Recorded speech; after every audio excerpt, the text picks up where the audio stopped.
انا كنت طالع لايف النهارده فلقيت ان في ناس كتير فعلا ما تعرفش كاسكو نيكست. كاسكو نيكست ده عباره عن ويب سايت انتجريشن مع الويب سايت الكبيره اللي هي بيبقى عندها براندز. يعني ايه؟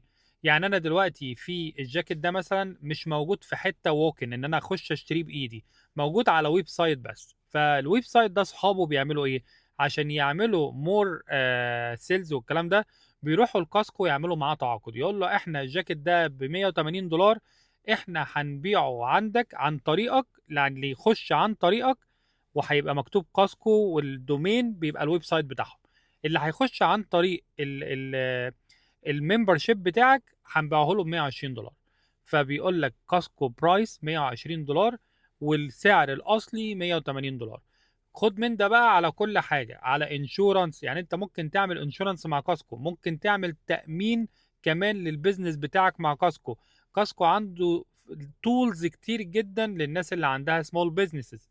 فتانية، في مثلا ماشين ورك اوت بتاعت ب 4000 دولار، انت مش هتلاقيها موجوده في كاسكو ولا هتلاقيها موجوده ووكن. بس كاسكو ممبرشيب اللي معاه كاسكو ممبرشيب يخش على الكاتيجوري هيلاقي في حاجه اسمها كاسكو نيكست.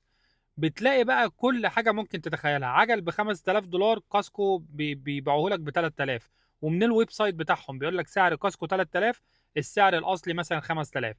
عندك حاجات كتير جدا زي جرابات التليفونات الاوتر بوكس، بتلاقيه مثلا ب 65 دولار وب 70 دولار وب 80 دولار في امازون، بتلاقيه في كاسكو بحاجه 40 دولار ثرو كاسكو بتاعك.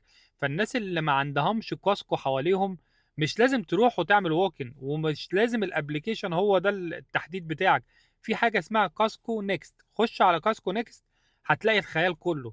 كل الناس اللي عندها اي كوميرس ناجح كاسكو بياخدهم ويعملهم انتجريشن معاه وبياخد منهم very good prices هول سيل في كل حاجه ممكن تفكر فيها في حياتك. خش كاسكو نيكست وادعيلي.